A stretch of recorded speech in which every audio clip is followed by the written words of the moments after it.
नमस्कार। आज भारतीय राजनीति के एक ऐसे पन्ने को खोलते हैं जिस पर शायद ज्यादा बात नहीं होती। ये कहानी है भारत के 13 दिन के प्रधानमंत्री गुलजारीलाल नंदा की। जरा सोचिए, 13 दिन, किसी प्रधानमंत्री का कार्यकाल सिर्फ 13 दिनों का।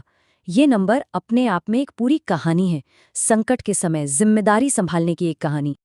लेकिन अगर ऐसा एक बार नहीं बल्कि 2 बार हुआ हो तो, और वो भी एक ही इंसान के साथ, बस यहीं से गुलजारीलाल नंदा की कहानी भारतीय इतिहास में सबसे अलग, सबसे अनोखी बन जाती है। जी हाँ, हम बात कर रहे हैं गुलजारीलाल नंदा की। वो शख्स जिन्हें 2 बार 2 अलग-अलग राष्ट्रीय संकटों के बीच देश की कमान संभालने के लिए बुलाया गया, और दोनों ही बार सिर्फ 13 दिनों के लिए। तो सवाल उठता है कि ये अंतरिम यानी केयरटेकर प्रधानमंत्री का काम क्या होता है। देखिए, उनका काम कोई नई पॉलिसी बनाना या बड़े बड़े प्लान्स लाना नहीं होता। उनका सिर्फ एक ही मकसद होता है, देश को संभालना। उस वक्त जब देश एक बड़े संकट से गुजर रहा हो, तब उसे अराजकता से बचाना। मतलब ये पद एम्बिशन का नहीं बल्कि स्टेबिलिटी का सिंबल है। तो पहली बार ये जिम्मेदारी आई साल 1964 में। भारत के पहले प्रधानमंत्री पंडित जवाहरलाल नेहरू, उनका निधन हो गया था।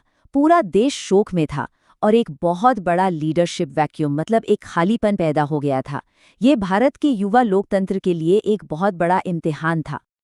तो देखिए हुआ क्या। 27 मई 1964 को नेहरू जी नहीं रहे और उसी दिन गृह मंत्री गुलजारीलाल नंदा को कार्यवाहक प्रधानमंत्री की शपथ दिलाई गई।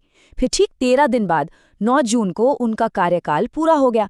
मतलब सब कुछ कितनी तेजी से हुआ होगा। तो इन 13 दिनों में नंदा जी का मिशन क्या था? बहुत सीधा और साफ। पहला, सरकार और संसद का काम स्मूथली चलता रहे। दूसरा, एडमिनिस्ट्रेशन में कोई गड़बड़ी न हो। तीसरा, देश की नीतियों में, खासकर विदेश नीति में, कंटिन्यूटी बनी रहे। और सबसे जरूरी, हर चीज से ऊपर देश का हित हो। अब जरा कहानी को 2 साल आगे बढ़ाते हैं। साल 1966 में देश पर एक और गहरा सदमा पड़ा। ताशकंद में प्रधानमंत्री लाल बहादुर शास्त्री का अचानक निधन हो गया। ये एकदम अनएक्सपेक्टेड था और ऐसा लगा मानो इतिहास खुद को दोहरा रहा हो। और पता है क्या, इतिहास ने खुद को दोहराया भी। 11 जनवरी 1966 को शास्त्री जी के निधन के बाद उसी दिन गुलजारीलाल नंदा को एक बार फिर कार्यवाहक प्रधानमंत्री बना दिया गया। और फिर वही हुआ। ठीक 13 दिन बाद 24 जनवरी को उनका कार्यकाल खत्म हो गया। ये पैटर्न, ये सच में बहुत ही असाधारण है। तो 2 अलग अलग संकट, 2 महान प्रधानमंत्रियों का निधन, लेकिन मकसद सिर्फ एक था, स्थिरता।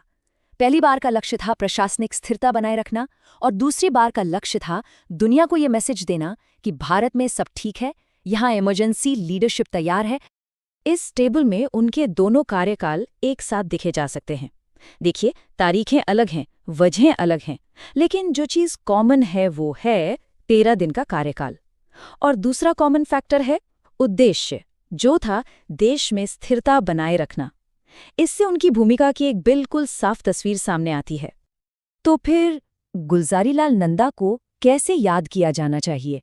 उनकी विरासत क्या है? देखिए, उनकी विरासत दिनों में नहीं नापी जा सकती।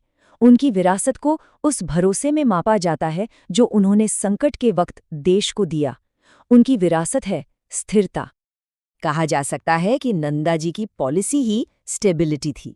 उनके छोटे से कार्यकाल का मतलब ही यही था कि कोई नई योजना नहीं आएंगी। उनका काम तो बस उस तूफान के बीच जहाज के पहिए को मजबूती से थामे रखना था, ताकि देश सुरक्षित किनारे लग सके।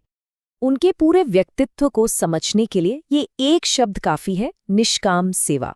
इसका सीधा सा मतलब है बिना किसी फल की इच्छा के, बिना किसी पर्सनल फायदे की उम्मीद के अपना काम करना, बस निस्वार्थ सेवा। और यही नंदा जी के जीवन का मूल मंत्र था।